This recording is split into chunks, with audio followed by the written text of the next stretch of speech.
नगरीय निकाय चुनावों में पहली बार अपना भाग्य आजमा रही आम आदमी पार्टी ने चुनाव में पूरी ताकत झोंक दी है। शुक्रवार को दिल्ली के कालकाजी विधानसभा क्षेत्र के विधायक आतिश सिंह ने राजधानी भोपाल में प्रेस कॉन्फ्रेंस कर भाजपा सरकार को आड़े हाथों लिया। उन्होंने कहा कि भाजपा की सत्ता होने के बावजूद प्रदेश का हर शहर का बुरा हाल है। प्रदेश के किसी भी शहर में कदम रखिए, हर जगह गंदगी का अंबार लगा हुआ है। भोपाल में प्रवेश करते ही स्वागत कूड़े के पहाड़ के साथ होता है। संभाल नहीं पाए तो नहीं, ऐसी बात नहीं है। देखिए 5 नाम यहाँ से गए थे हमारे राष्ट्रीय नेतृत्व के पास, उसमें से एक नाम फाइनल हुआ आखिरी समय में।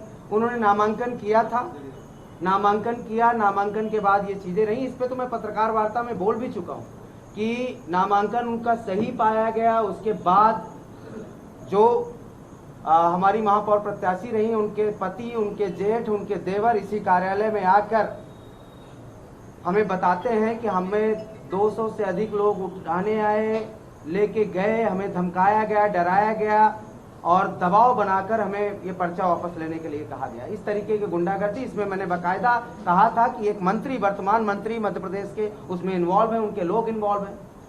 हमने ये बस नहीं, ये भी कहा था कि हमारे पार्षदों को भी धमकाने का, उनको फॉर्म वापस लेने के लिए दबाव डाला गया। वार्ड नंबर 38 के प्रत्याशी धर्मेंद्र दुआरे जी की पत्नी निशा दुआरे जी हैं वहाँ यहाँ पे, उनके घर में 10:30 बजे जो महापौर प्रत्याशी मालती राय जी, उनके पति, उनके घर के लोग, ये लोग गए। फिर 12:30 बजे गए, फिर सुबह भी गए। वार्ड नंबर 70 में दिनेश गोस्वामी, उनके यहाँ गए। वार्ड नंबर 69 में हमारे बंसल जी प्रत्याशी, उनके यहाँ गए। ऐसे 44 में 78 नंबर वाले प्रत्याशी के घर बुलडोजर दिखाने के लिए कि हम ये कर देंगे। ये तमाम प्रयास हुए हैं और मैंने ये भी कहा था कि ये संदेश पत्रकार भाइयों के माध्यम से, पत्रकार बंधुओं के माध्यम से मैं यहाँ के मंत्री, जो वर्तमान मंत्री हैं, आप सब लोग जानते हैं, विश्वास सारंग जी एकमात्र मंत्री हैं, उनको पहुँचाना चाहता हूँ कि लोकतंत्र है। आपने 18 वर्षों में क्या काम किया, आप क्या बताइए। हम क्या करना चाहते हैं, हमने दिल्ली में क्या किया, हम बता रहे हैं। लेकिन ये धमकाने की, डराने की प्रवृत्ति अच्छी नहीं है। आप भी कभी संघर्ष में रहे होंगे, इसके पहले किसी और की सत्ता रही होगी, तो दूसरों को इस तरीके से ये पावर का इस्तेमाल करना बंद करें। लोकतंत्र की और संविधान का सम्मान करें।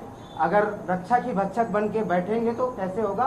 पर यह भी मैं संदेश देना चाहता हूं कि आम आदमी पार्टी के 60 पार्षद प्रत्याशी जिनके फॉर्म सब सही पाए गए, कुछ लोगों के प्रमाण पत्र और या सर्टिफिकेट नहीं बने, उनके कैंसिल हुए हैं, कितने नहीं बंद हुए हैं, ये कहना बहुत मुश्किल है। इसलिए कहना मुश्किल है क्योंकि बहुत सारे प्राइवेट स्कूल रजिस्टर्ड होते हैं, बहुत सारे प्राइवेट स्कूल्स अनरजिस्टर्ड भी होते हैं। लेकिन ये डेटा कि पिछले 3 साल में 4 लाख बच्चे और पिछले मात्र सिर्फ 1 साल में, पिछले एकेडमिक ईयर में 2 लाख बच्चे प्राइवेट स्कूल से शिफ्ट करके सरकारी में आ गए हैं, ये तो सार्वजनिक आंकड़ा है। दिल्ली में इस साल, इस एकेडमिक ईयर के लिए हमारे BR Ambedkar schools of specialised excellence में जब एडमिशन खुला तो 4800 सीटों के लिए 80,000 एप्लीकेशन आए। आपने कभी ये सुना है कि सरकारी स्कूल में एडमिशन के लिए जितनी सीटें थी उससे 15 गुना एप्लीकेशन आए? इसका क्या मतलब है? इसका मतलब ये है कि पब्लिक को कॉन्फिडेंस है इन स्कूलों पे। देखिए, नेता जो बात कहते हैं आप उन पर विश्वास करें या ना करें, क्योंकि नेता तो कुछ भी बात कह सकते हैं, ऐसा सब मानते हैं। लेकिन अगर 4800 सीटों के लिए 80,000 माता पिता अपने बच्चों के एप्लीकेशन फॉर्म डालते हैं तो ये तो पब्लिक का कॉन्फिडेंस दिखाता है। ये आंकड़ा भी सार्वजनिक है। तो इसलिए ये स्पष्ट है कि अगर एक सरकार करना चाहे तो सरकारी स्कूलों में बहुत सुधार हो सकता है। सभी, अगर आप देखिए, सभी राज्यों में नगर निगम के एक्ट के तहत प्राइमरी एजुकेशन नगर निकाय के अंडर आता है। ये सिर्फ मध्य प्रदेश में नहीं है, आप दिल्ली में MCD एक्ट को देखिए, आप हर नगर निगम में जो प्राइमरी एजुकेशन है वो जो वहाँ की लोकल म्यूनिसिपल बॉडीज़ हैं उनके तहत आता है। लेकिन अगर आप मध्य प्रदेश में देखने जाइए, जैसे डबास जी कह रहे हैं, आज तक किसी भी नगर निकाय ने अपने स्कूलों के सुधार का कोई भी प्रयास नहीं किया है। हमारा ये वादा है कि अगर हम आते हैं पावर में, देखिए 2 तरह की पावर होती है। अगर कहीं पे पार्षद भी चुन के आता है, मैं आपको दिल्ली का उदाहरण देती हूँ। दिल्ली में पिछले 5 साल से एमसीडी में हमारी सरकार नहीं है, लेकिन जिन 50 वार्ड में आम आदमी पार्टी के पार्षद हैं, आप उनके स्कूल और बाकी एमसीडी के स्कूल देखिए, उनमें आपको अंतर दिखेगा।